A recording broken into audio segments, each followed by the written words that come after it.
morning. Good morning, and thank you for coming today. We are gathered today on this bright, sunny fall day to shine sunlight on a problem. We're gathered here for the unfortunate but very necessary task of pointing out that we are in the midst of a statewide, coordinated pattern of misleading, negative attacks made by the Ohio Democrat House Committee and its allies against Republican candidates and representatives from across the state and right here in Franklin County on a repeated basis. So we're going to shine some sunlight on that problem today.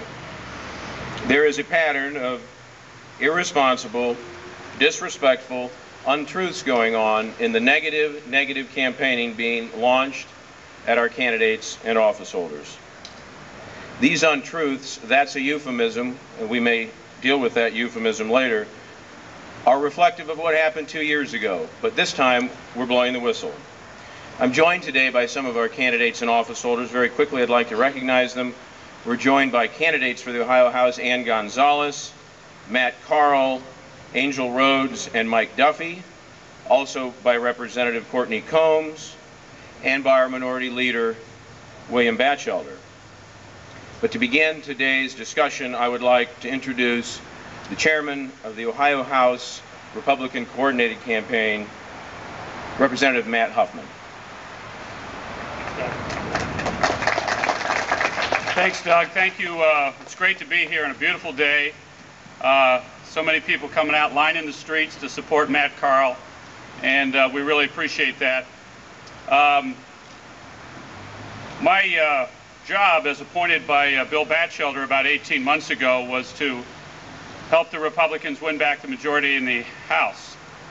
And I spent about the last 18 months driving around Ohio, and although it's only the 35th largest state, when you drive around it's pretty big, and you get to meet a lot of wonderful people who have come out from their careers and their jobs and their families and decided to help the state of Ohio recover from the devastation of the past 3.5 years. And many of the people aren't running for this office because they need the job. They're doing it because they want to help. And it's a little devastating, frankly, to see some of the personal attacks. I was in Canton a couple of weeks ago, and the Ohio Democratic Party had sent out a flyer with a large picture of a rat on one side, and it said there's a rat in the State House, and then said kick Todd Schnitzler out, get the rat out of the State House. Now, you may disagree with what one person's position is, whether they're for tax increases or against tax increases, but there's really not any place for personal attacks.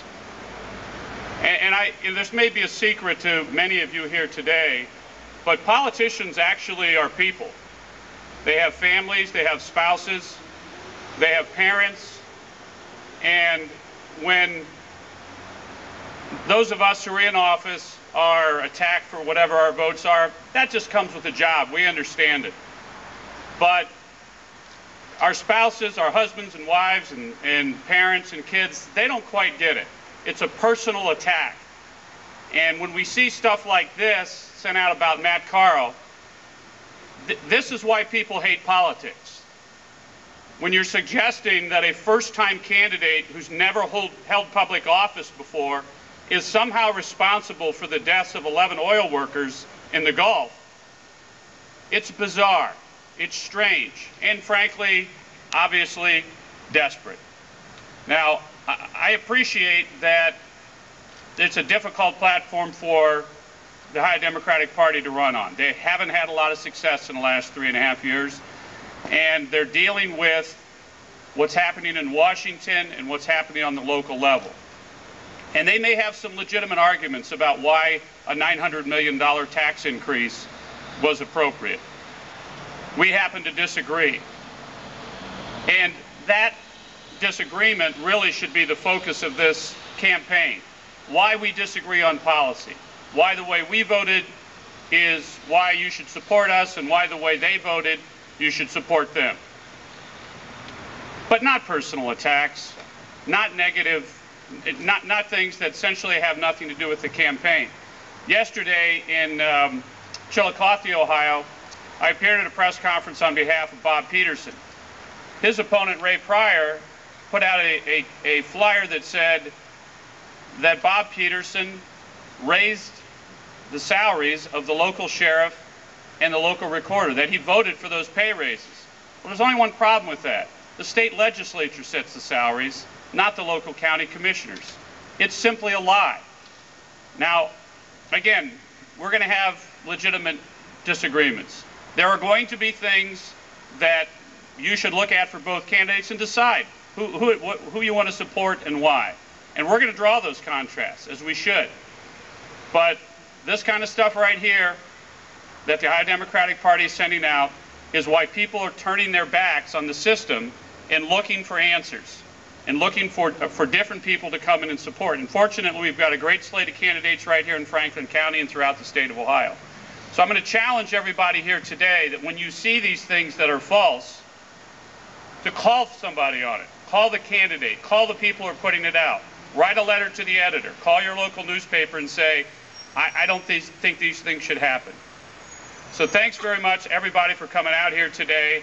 And I want to ask Matt Carl to come forward now and give a couple comments. Matt? Thank a couple people, especially for being here today. I'm joined by my family, my beautiful wife back here, my mother and father, my niece, also my stepfather-in-law. Thank you all for coming out. I also want to thank our county chairman, and frankly, I want to thank all of our delegation here for coming out this afternoon, or excuse me, this morning, and supporting us in this effort. You know, unfortunately, well, first of all, let me say this. My sympathies go out to the 11 families of the oil workers who lost their lives in this unfortunate and terrible tragedy down in the Gulf of Mexico. And I can't believe that my opponent in the Democrat Party would try to make political gain or take political advantage of this unfortunate accident and this unfortunate tragedy. But this is nothing new for Nancy Garland and her Democrat supporters. These pieces are typical of the type of campaign that Nancy Garland has run in the past. You see, 2 years ago, when she first sought public office, she ran against a very good man named Jim McGregor out in the Gahanna area. He was attacked by numerous pieces of mail, probably over 10 or 12 negative pieces of mail. Most of them made false and reckless attacks, and she stood quietly by and let it happen. And just like she did 2 years ago, she's doing it again this year. She's sitting quietly by, although I'm glad to see all of her supporters out here today. Thank you for coming. She's standing quietly by and letting it happen again. At some point during this cycle, I hope she stands up and she has enough backbone and she demonstrates enough courage that she's going to stand up against these attacks and tell them to knock it off, tell them to stop. I hope she does it. Unfortunately, from her past behavior, I'm not counting on it. Again, I want to thank everyone for being here today, and I want to thank them for coming out and supporting us. And again, hopefully, we'll see these negative attacks stop soon, because this is what, and Matt is right, this is what's turning people off to politics and politicians in general. Thank you.